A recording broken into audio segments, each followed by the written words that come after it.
doing about is how to date old photographs that are undated, because every family has them and they're all over the place. And it's really sort of important to, there's no point keeping them if you don't know who the people are or when the photograph was taken.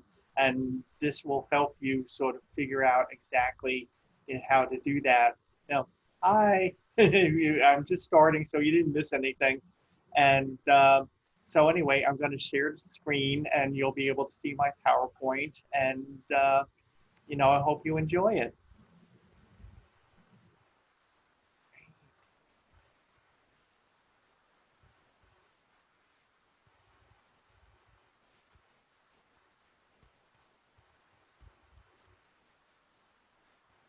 Okay.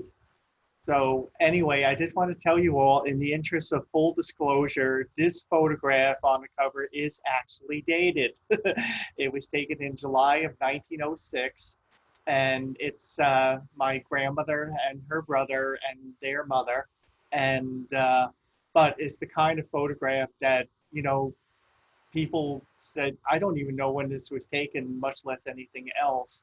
And another clue, and this is sort of esoteric, is that you can actually find other things, like the hat Jack is wearing is, very symptomatic of the mid 1900s, the first decade of the 20th century, because America was in the throes of the Buster Brown craze. And every little boy had to have a hat like the Buster Brown ad for shoes, children's shoes. And this is what I'm telling you. To see what I mean? It's the exact same hat right here. And that's another way to be able to date photographs. You can actually go into contemporary ads. They're all over on the internet, and there's books full of advertising books that can sort of show you, and you might be able to actually, find something that could be useful. But every home, they have boxes, they have albums, they have all over the place that people are trying to organize and try to identify, who are these people, when was this taken. And like I said, if it doesn't have a date, it's sort of a rather broad stroke. But if you can sort of date to close to a particular period, you might actually find the person, the actual subject. For instance, if a man was 40 in 1880 in that census, and you find you can match the clothing from around that period, then chances are that you can match that name of that person in the 1880 census with the photograph, at least the extent where you might be able to put a question mark. And that's sort of important because at some point, everybody shares their family trees and their family information. So if you let someone in your family, especially someone who you want to succeed you in researching your family, then if they know that this is not a lead pipe cinch, that this is actually the person, they may be able to use other means to actually find out who that person in the photograph really truly is. And that's why it's a problem, because you lose so much context when a photograph is undated, and then they get discarded because we don't know the dates or the names of the subjects or really anything. Like, this couple was taken just before the Civil War, and so, like I said, you can pair it with contemporary records to try and sort of figure out, who was married, what their ages were. They're, as you can see, they're fairly elderly couple, and you can, like I said, it's a little hard, but you can actually figure out how to do this. Now, photo clues are really good because military uniforms are this excellent one. We'll cover this more. And this is a picture of my Gatto cousins. Um, the lady is my grandmother's sister, and that's Monica Gatto. And one of the, even though it says it's the way it was cut off, it says it looks like 1940, But if you really do a little research and know their ages, like in the 1940 census, like for instance, Bobby would have been way too young to have been a Marine, and so 1949 is a much more realistic date. You can also see the in the background, see this lady, the dresses are longer, mid calf. That was definitely the late 1940s. And so, like I said, if you really, really look at these things and start tallying up clues. And I can even date this, probably it was taken Easter of 1949 because everybody looks all dressed up and ready to go around the corner to St. Pat's, the Patrick's Church, to go to church for Easter. Now, one of the things you can do is while you're trying to identify them, you also have to think about preservation and sharing. And sharing is sort of important because there's all sorts of ways with camera phones and portable scanners, because sometimes a picture of your ancestor may not be in the family. It might actually be in some archive somewhere. Like, for instance, they were alumni of like Princeton University or something. They would have all of the yearbooks. So you might have to go outside of your family to do this. And but it's really important to make sure whoever has it gives you permission, because some things are way too delicate to even use something like a scanner or a photocopy. You got to be really careful with that. But once you actually have something saved and get an image, another important thing is to share it with the rest of the family, because everybody in the family knows something a little bit different than everyone else in the family. Like, for instance, older members in your family will recall people that you never even knew because they were gone. They were dead by the time you came around. So it's really important to keep that communication going between the generations, because somebody knows something, but you have to send it out to everyone saying, I need help. Who is this? When was this taken? And this is what I was talking about. You could show, photocopy, scan, and email your need more information photos to your relatives, and they might be able to come through. Somebody might know something.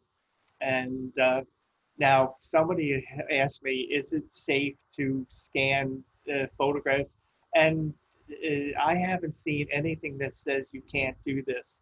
That it's, but if you have any doubts, I would research it before you expose it, because one of the things I've run across is that some things are so delicate that the photocopying lights to make the scan can actually make a photograph fade more. And you certainly don't want that to happen. Now, if your relatives can't help, you can research the clothing and anything else in the photograph. And the library here, we have a lot of materials that can help you. And this is definitely one of them. It's called Fashions of a Decade, the 1940s. It's got a whole bunch of other eras too. And you can actually find some really good information. Like, for instance, on this page, it shows you what a typical woman would have worn in the 1940s if she was like working in a factory or something. And we'll sort of cover a little bit more about that. And I like the lady on the cover because she's definitely showing the new look that came in after the war, and that can help you date things. Uh, and like I said, you really have to look pretty carefully, because they will offer clues if you know what they are. Like, for instance, these two photographs, they're only about 10 years apart, and yet you could see between the 1880s and the 1890s, quite a lot of things had changed. Like, for instance, she doesn't have the curly bangs like this lady has, and this lady's wearing a bustle. This lady is not. So you really, really can get a lot of information. And if you have fashion books, and there's a lot of sites on the internet too, one of the best ones is a site called the Costume Manifesto. And if you Google that, they can link you to hundreds of sites that will help you. And they have theatrical costumes and all sorts of period Revolutionary War costume and a lot of things that can be very, very helpful. Now, men are a unique case because men's clothing doesn't change as obviously as women's does. And these models were in the 1930s, and this photograph of a man in the 1940s, and it's very, very subtle, the changes. Uh, you could see like the men here had wider lapels. This man has slightly different cut, less of a lapel, and they have more bell bottom, more flare in their trousers. He doesn't. So basically, it's sort of the devil is in the details, with men's clothing. Now, styles, the era really defined them, and the 1940s is an excellent example of that because um, they had something, the War Production Board sent out guidelines to the American apparel industry, and they did the same in Britain as well. In fact, the Imperial War Museum about 6, 7 years ago had this wonderful exhibit. Um, they called it Fashion on the Ration. And basically, the English government at the time, they challenged the fashion industry to develop simple, ordinary clothes that were attractive, that saved cloth. And they were quite comprehensive in the United States and even more so in Britain. But in the United States, a typical thing is that belts could only be 1 inch wide for women. You could only have one pocket on a blouse. You could not have like flared puff sleeves or any extraneous cloth whatsoever. And and like I said, on the left, this is a great example of exactly what I'm talking about. And another big thing was absolutely pants. I mean, before the war, basically, you only saw trousers on movie stars like Marlene Dietrich or Katharine Hepburn. And if you look at movies from like the 1936, 1937, you'll see very few women wearing anything other than a dress or a gown.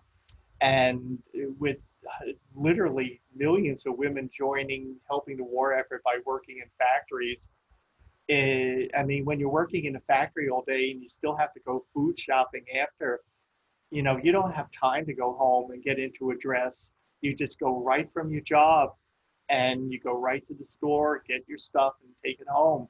And it got normalized in a very, very quick way.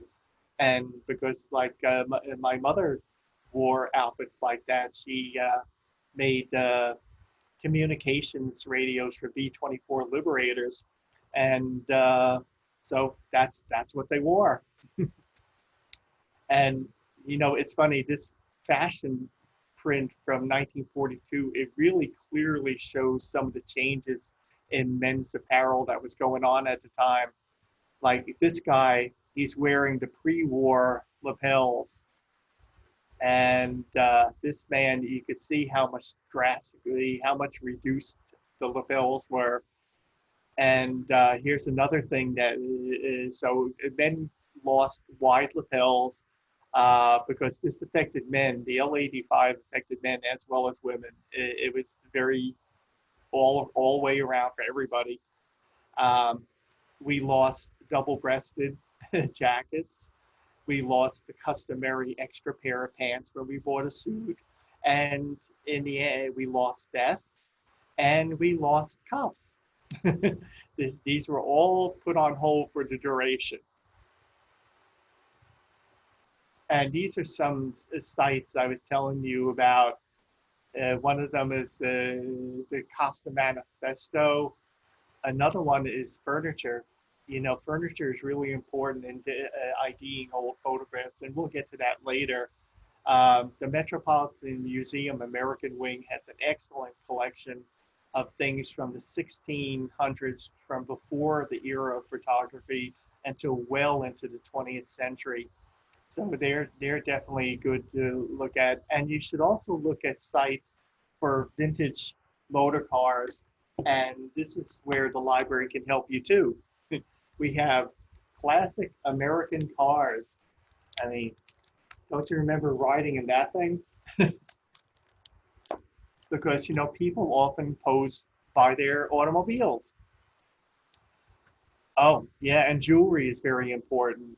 I mean, this is actually reproductions of 1970s, so it's very distinctive era, and every era is marked by its jewelry, and of course furniture. I mean, we have lots of books on furniture, and now of course one of the things you have to watch out for is that sometimes people have much older furniture than what they're wearing actually, because there are heirloom pieces, and some people just don't always replace their furniture that much. But books like Warman's American Furniture can sort of help you sort of sort it all out.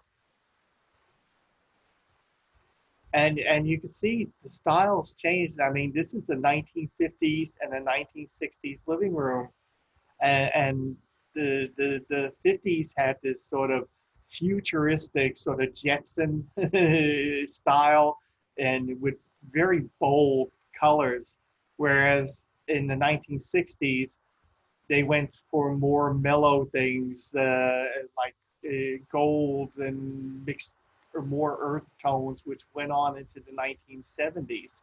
So you really can get a lot of clues just from looking at the furniture in a photograph. Don't forget the kitchen. This is a 1980s kitchen, and this is a 90s kitchen. And in the 1980s, you could see there was a lot more contrast, and they were still going with the Harvest Gold theme, which everyone who was alive then certainly remembers being in their kitchen or their parents' kitchen. But and you could see like peninsulas, islands started becoming more popular. So it can really be a big change, and a lot of photographs are taken in kitchens, especially around Thanksgiving. And here's that book I was telling about, Classic American Cars. And if you go around the 629s, that's where all these books would be. And I mean, there's a million places on the internet. And one of the best sites to sort of research cars is Hemmings Motor News, because they buy and sell vintage cars all the time, and they show pictures and they tell you, what year the car was made. And it can be a little confusing, because I think one of the most confusing periods to be aware of is actually, again, the 1940s, because um, they stopped doing civilian auto production with the 1942 models. And after the war, they started making cars again, but while they retooled to full civilian production, they were using the 1942 dies to make the exterior parts. So except for some really, really subtle cosmetic stuff like with bumpers and stuff, there there's not much difference between the pre-war and post-war models. It wasn't until 1949 that they really what they called their first true post-war year, where you could definitely see a difference. And this is what I'm talking about. 1920s, typical, square, boxy, convertible type, canvas top. And the 1940s, this 1941 Chevy is sleeker, more rounded. It doesn't have a running board. It just has sort of an interior step, which is what we still have in cars. And it can really, really help when you start looking at this stuff. And here we go, so on, 70s, 80s, 90s, 2000s. I mean, there's a lot of stuff out there. I got all of these pictures off the internet. Absolutely no problem there. Now we're going back to military clues because a lot of people get pictures taken in uniform, and this actually, I like this picture very much because it shows President Obama's grandparents, Stanley and Madeline, and you can see actually if you look closely that President Obama has sort of the same long face that Stanley had, and this uniform is definitely from the World War II era, and as well as her dirndl dress. And military uniforms, they were in the United States, they were mostly blue until the 20th century. This is 1899 and showing different things. And, they stopped using helmets like that, and they stopped using hats like that. But you can find out an awful lot by looking at researching uniforms. And now here's something, a classic case about photographers' props and also photographers, the company where they were located. And with Daniel here, this is my great-grandfather, Daniel Marr, and he was Agnes's husband, and earlier on that I showed you. And this picture was taken by a company called Winchester and Bardo in Walla Walla, Washington. Now, he was in Brooklyn, New York with his family, and all of a sudden he's in Walla Walla, Washington. And so anyway, Walla Walla is in the same state as Fort Lewis, and Fort Lewis was then and still is the U.S. Army's jumping off point for any deployment in the Pacific Rim. You always go through Fort Lewis. And so it's very indicative that he had this taken. And I actually found out from a military historian that this uniform is dated between 1897 and 1903. And the Philippine insurrection was basically 1901 to 1904. So it totally checks out. And another more subtle prop is the sword, because only officers had swords still in the Army. He wasn't, he was a sergeant. So he didn't, that was a photographer's prop. But a lot of times when you see a man holding a sword and in uniform, that will indicate that he is going to war. So there's quite a learning curve trying to figure this stuff out. Now, there's all sorts of things you can do for documentation. I mean, you should actually put a photograph in front of you and list literally everything you see in that picture. A chair, a car, porcelain ware, and jewelry, anything you see. And then you can start comparing it to dated photographs to see if you can detect any sort of similarity in hair, clothing, props. Like, for instance, remember I showed you the picture of the lady in the 1880s, and she had the tight, really curled bangs, which was very characteristic of that period.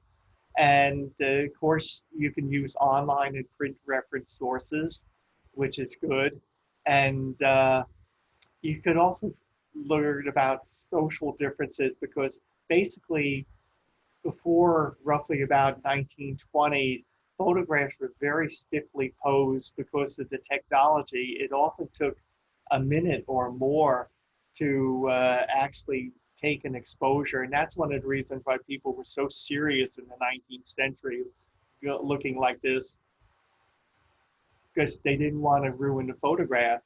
And also the technology, because it's really, really important. Like, for instance, the very first photographs taken in the 1830s and 1840s were called daguerreotypes, named for the inventor. And they were actually reverse silver plates that showed the image. and then they switched to glass plates, and eventually they switched to paper negatives. So it really is excellent. Actually, the Florida Archives has a really good short program to sort of school you on different types of it's like from daguerreotype to digital. And if you ever go into the Florida archives and look for that, you'll learn an awful lot. And we also have quite a few books in this library on the history of photography. And they'll show you what kind of technology was available at the time. Now, the photographer gives a lot of clues because you could look at a photographic studio and you could look through old city or telephone directories to see how long they were in business. You could look at city or county histories.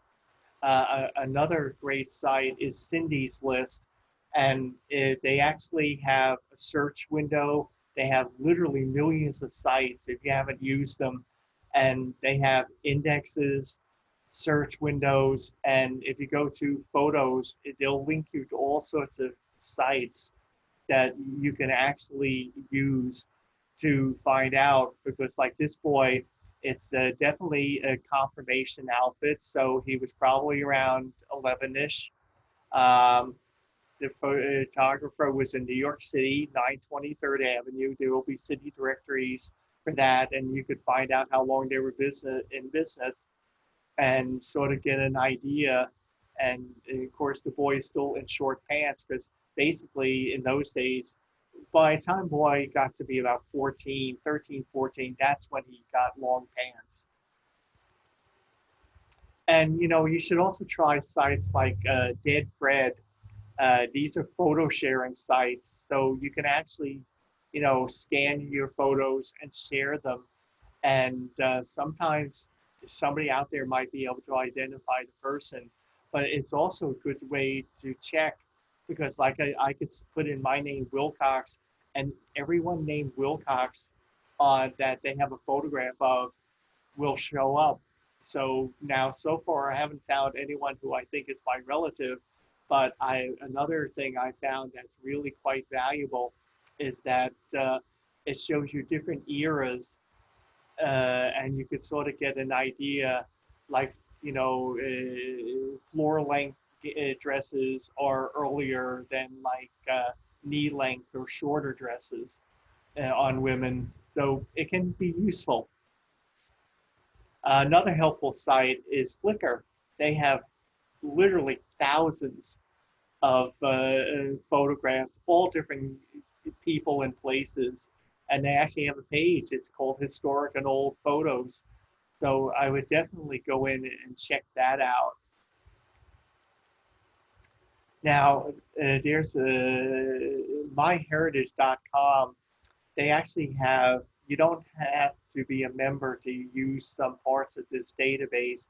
And this is their thing about old family photos. And so if anyone, wants to check on these links, you can always email me at tom.wilcox@leesburgflorida.gov and say, please send me these links so I can investigate them. I'd be glad to do it later on today. Another great resource is we have this book. It's called Dating Old Photographs, and it covers 1840 to 1929. We actually have, this is like the first volume. We actually have a volume 2 as well. And you could just see, 1870s, 1880s, 1890s, 1900s. You can definitely get an idea of what's going on. Uh, we also have a book uncovering your ancestry through family photographs, and that's in the 929s where the genealogy how-to books are.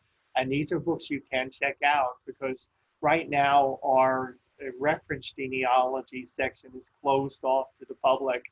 If there's something you need to have a page copied out of, we can do that, but you can't, right for now, you can't go in and do it yourself. But The other 929s in the circulating section, you can come in anytime between 10 and 5, Monday through Friday, and although not this Friday. And there you go. You can get this book that help you figure out how to do all this stuff. And this is an excellent book by Maureen Taylor, and she is considered to be an expert. I actually saw her 4 years ago at a genealogical conference, and I mean, she just knows everything. And this is one of the great works that we have that she put together because she got intrigued. She was wondering if there really were any photographs of people who had served in the Revolutionary War, and this is what this book is. It's documentation of people who were in the revolutionary period of that generation who survived into the era of photography. And as you can see, one of them right here is a woman. That's First Lady Dolly Madison, who lived until 1849, and she's wearing her classic trademark turban. Now, findagrave.com, that's really good too because family members post photographs. I actually posted this one, and it's actually a picture. This is my great grandfather, William Daniel Holder, and that's his family. That's his wife, Josephine. This is his oldest child, my great aunt Edna, who I knew. And Edna lived till 93, so I have some good genes out there. And this is her sister Frida. This is Preston, and this little boy is my grandfather Delton. And now on his military gravestone, somebody got it really screwed up, and they said he was born in 1895. That is definitely Preston's birthday because, as you can see, I date this photo to be around 1905, and I mean, you can tell this boy looks like he was born in 1895, that he was 10. This boy who was born 4 years later definitely looks like he's much younger. So, there's all this stuff is out there. Now, this is sort of an interesting site that you can use to research what they're doing. The Smithsonian is documenting Civil War era photographs, and they're actually trying to match up. So if they're not labeled, there may be a way that somebody may be able to contribute to find out who this person actually was. But it's also great for these things because, like for instance, uh, beards became very popular in the war, and both Union and Confederate, forces. And like this hat, young men tended to wear shorter crowned hats, and older men wore higher crowned hats. And this was very typical of women in the period. Bonnets became smaller instead of covering the whole face like before or being out like that. They were actually further back on the head and tied underneath the chin. So it can really, really, work out a lot of different things you can do with it. And movies, I'm saying this with great caution because some movies can be really way off base. This is actually a contemporary of Vivian Lee. She's between sets in the famous gown made from the potiers. They're my potiers now. And so anyway, strangely enough, the company that made the fabric, and this dress is still in existence, the University of Texas owns it, as well as other costumes from the film. And the company had made draperies, and they were in Charleston, South Carolina, and they had been in business for well over 100 years. So the fabric is very authentic. And Walter Plunkett, the designer, won an Academy Award for the costumes for this picture. So he must have done a lot of research. Actually, I ran across a marvelous story about him. He was traveling through the South trying to get examples of contemporary heirloom clothing that they could do a variation for the film. And what happened was is that he had been plugged into a local woman who said she had 1860s women's underwear, which he definitely wanted to photograph and be able to copy at the studio. And so he arranged to visit this woman. And so he happened to be wearing a blue pinstripe suit, which was sort of a mistake because he rang the bell and he's standing at the door and he hears what sounds like an argument behind the door, and even more alarmingly, a bit of a scuffle. And the lady of the house opened up the door, and she was a little out of breath, and she says, "Oh, Mr. Plunkett, I do apologize so much, but Grandma saw you in your blue suit and thought you was a Yankee, and we had to put her away." You cannot make this stuff up. Historical societies, they are an excellent resource to go to. And Leesburg, they have an extensive photo collection of Leesburg and surroundings going, literally decades back. Now they often they had a program which I think you'd have to check with them if they're still doing it. If you had an old family photograph of people, Leesburg residents from times past, that you could either donate it to the collection, or I think they will actually scan it for you for free. So that's always an excellent thing to actually think of doing. But this is the end. So basically, all of these tips will help you uncover your family's photographic past. I mean, you probably won't get an exact date, but like I said, if you can find a person who was alive and a photograph of what they were wearing at that particular time and dated to that particular era, you may have just about found your person. So I am throwing open the floor to any questions or comments, and I'd be glad to answer anything you've got to say. Thank you. Tom, we did receive a number of comments in our chat area, Mm-hmm. and it appears that Sherry has a link to you because she found the surname Wilcox in her family tree yesterday. She wanted to let you know that. Oh boy. Well, you know what, Cheryl, we may be related, but we may not because it's actually an occupational name. It basically means will the cook or will the cox, meaning a rooster. And so a lot of people had it. In fact, actually, the serving lads in the medieval days who cleared the tables and everything, they were known as roosters. And paradoxically, some of them were on track to become master cooks. So it's a little strange. And actually, one of the other things about being a so-called rooster is that they can be somewhat obstinate. So don't piss me off. Another comment we did receive was from Cheryl, and she wanted to indicate to everybody that FamilySearch.org has an area that you can, I guess, put your picture next to your face, next to some other pictures of your ancestors, and you can see what a percentage match it is between the two items. Oh yeah, that's an excellent point because there's new stuff coming out all the time, and even I'm still trying to catch up with some of it, trying to figure out, what's the newest thing, and uh, and this stuff changes. Like I actually had to substitute a book because the library doesn't have the book I recommended before any longer. It's a good thing I checked and I was able to change this morning.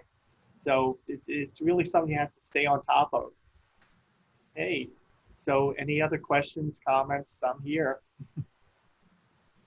Hi, I'm Ann. Um, this is kind of really a basic question, but I have all these photos that my mom wrote all the dates and everything on the back.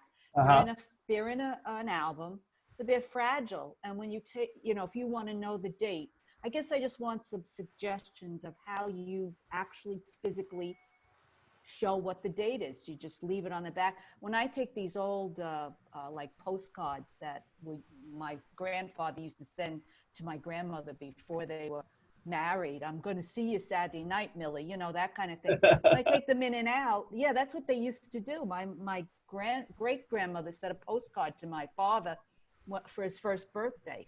I don't know, one lived in Manhattan, one lived on Long Island. But anyway, how do you physically date them? Do you put a little label on it? Do you writing on the back and then you take them in and out? It makes them Yeah. even more fragile. Well, you know, that's where sometimes scanning helps, because this way you can actually maneuver it so you Have can them. actually put in your own annotation based on the information.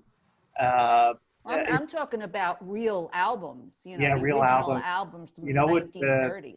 Yeah, you know, something that old, you really have to give some thought about Mm. conservation. And some of those photographs, like the Taylor book, can actually help you. Oh, okay. Because I wouldn't do anything unless you educated yourself on how I know. best to handle them. Because then if you put it on the plastic or whatever it was, it can be shifted around and you lose the date anyway. Yeah, Anyway, yeah, it's a tricky thing. yeah, okay.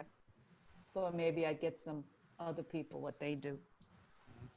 Well, I know that from my family's perspective, we do have a label to the side, but we have recently started to convert all of the photo albums over into plastic sleeves, so you can actually formally see the back of the photo.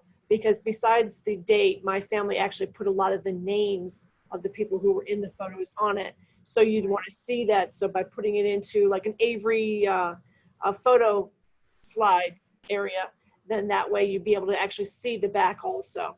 Right, okay, good. Oh, good. Just a little plug here, if you don't mind, Tom.